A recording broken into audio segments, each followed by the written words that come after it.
പ്രിയപ്പെട്ടവരെ, Ansar Pulikkal.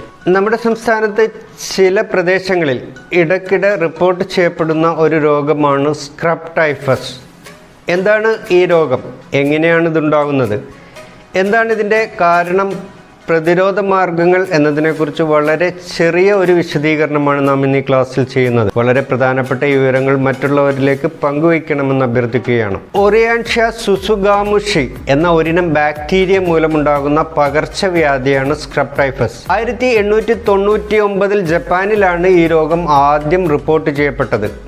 Afghanistan, Pakistan, India, Russia, Korea, Australia തുടങ്ങിയ രാജ്യങ്ങളിൽ ഈ രോഗം കൂടുതലായി കാണപ്പെടുന്നു. ഇന്ത്യയിൽ പല ഉത്തരേന്ത്യൻ സംസ്ഥാനങ്ങളിലും കേരളവും തമിഴ്നാടും അടക്കമുള്ള ദക്ഷിണേന്ത്യൻ സംസ്ഥാനങ്ങളിലും സ്ക്രബ് ടൈഫസ് റിപ്പോർട്ട് ചെയ്യപ്പെടുന്നുണ്ട്. പ്രധാനമായും ഇതിൻ്റെ രോഗാണുക്കൾ കാണുന്നത് എലി, അണ്ണാൻ, മുയൽ തുടങ്ങിയ കരണ്ട് തിന്നുന്ന ജീവികളിലാണ്. എന്നാൽ മൃഗങ്ങളിൽ ഇത് രോഗമുണ്ടാക്കുന്നില്ല. മൃഗങ്ങളിൽ നിന്ന് ചിലയിനം ചെറുജീവികളായ മൈറ്റുകളുടെ ലാർവ ദശയായ ഷിഗർ മൈറ്റ്സ് പട്ടുണ്ണി വഴിയാണ് മനുഷ്യരിലേക്ക് ഈ രോഗം പകരുന്നത്. ഷിഗർ മൈറ്റ്സിൻ്റെ ചിത്രമാണ് കാണുന്നത്. ഏകദേശം 0.2 മില്ലിമീറ്റർ മുതൽ 0.4 മില്ലിമീറ്റർ വരെ വലിപ്പമുള്ളതാണ് ഷിഗർ മൈറ്റ്സുകൾ. ഇവയുടെ കടി ഏൽക്കുക വഴിയാണ് സ്ക്രബ് ടൈഫസ് രോഗം മനുഷ്യരിലേക്ക് പകരുന്നത്. രോഗബാധയുള്ള പ്രദേശങ്ങളിലെ മണ്ണിലും ചെറു പുൽച്ചാടികളിലുമൊക്കെയാണ് ഈ മൈറ്റുകൾ ഉണ്ടാകാറുള്ളത്. മൈറ്റിൻ്റെ ജീവിതചക്രത്തിൽ മുട്ട, ലാർവ, നിംഫ്, പ്രായപൂർത്തിയായവ എന്നീ 4 ഘട്ടങ്ങളുണ്ട്. ഇതിൽ ഷിഗർ എന്നറിയപ്പെടുന്ന ലാർവയാണ് മനുഷ്യരിലേക്ക് രോഗം പകർത്താൻ കഴിയുന്ന ഘട്ടം. പൂർണ്ണ വളർച്ചയെത്തിയ മൈറ്റുകളും നിംഫ് ഘട്ടത്തിലുള്ളവയും മണ്ണിൽ സ്വതന്ത്രമായി ജീവിക്കുന്നു.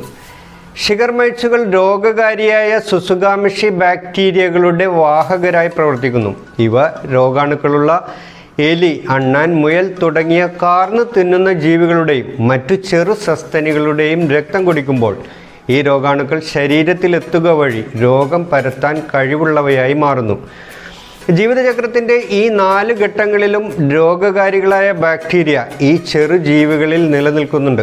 നമ്മുടെ പരിസ്ഥിതിയിൽ ബാക്ടീരിയയെ നിലനിർത്തുന്നതിലും റിസർവോയറായും ഈ മൈറ്റുകൾ പ്രധാന പങ്ക് വഹിക്കുന്നു.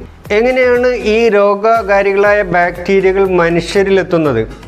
എന്തൊക്കെയാണ് ഈ രോഗത്തിൻ്റെ തുടക്കം എന്ന് നോക്കാം. രോഗവാഹകരായ ഷിഗറുകൾ ഉള്ള മണ്ണിൽ ജോലി ചെയ്യുന്നവരിലും അതല്ലെങ്കിൽ അത്തരം പരിസ്ഥിതിയുമായി സമ്പർക്കമുള്ളവരിലുമാണ് പ്രധാനമായും ഈ രോഗം കണ്ടുവരുന്നത്.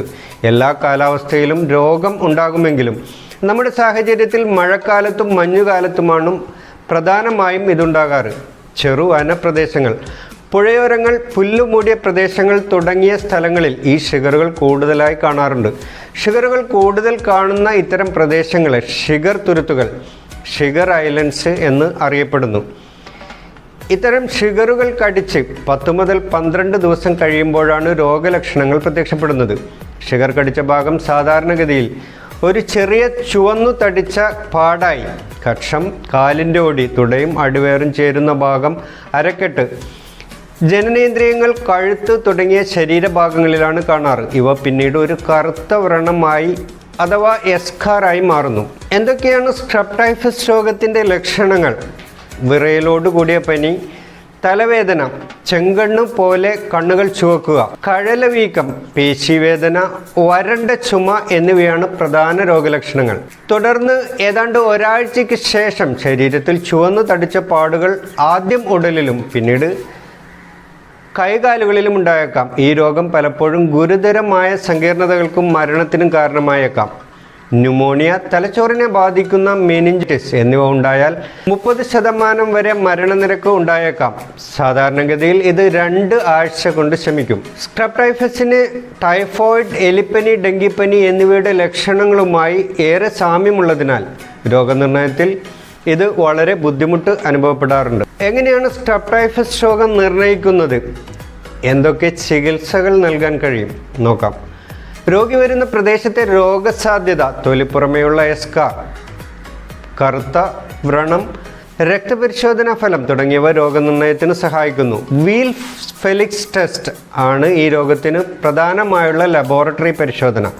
എലൈസ ടെസ്റ്റിലൂടെയും രോഗനിർണയം നടത്താം. പ്രധാനമായും സ്ക്രബ് ടൈഫസിനെ ആൻറ്റിബയോട്ടിക് മരുന്നുകൾ ഉപയോഗിച്ച് ഫലപ്രദമായി ചികിത്സിക്കാൻ കഴിയും. ഡോക്സിസൈക്ലിനാണ് ഏറ്റവും ഫലപ്രദമായി കണ്ടിട്ടുള്ളതും കൂടുതലായി ഉപയോഗിക്കുന്നതും. എന്തൊക്കെയാണ് സ്ക്രബ് ടൈഫസിൻ്റെ രോഗപ്രതിരോധ നിയന്ത്രണ മാർഗങ്ങൾ എന്ന് നോക്കാം.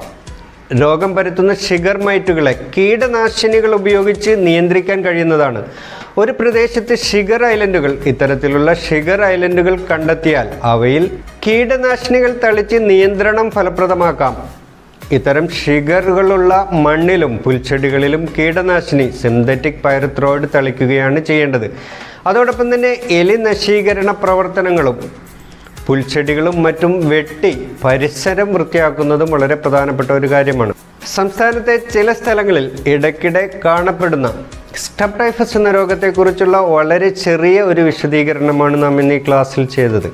ഈ വിവരങ്ങൾ മറ്റുള്ളവരുമായി പങ്കുവയ്ക്കണമെന്ന് അഭ്യർത്ഥിക്കുകയാണ്. കൂടുതൽ ക്ലാസ്സുകളുമായി വീണ്ടും കാണാം. തൽക്കാലം നിർത്തുന്നു. ബൈ. ജയ് ഹിന്ദ്.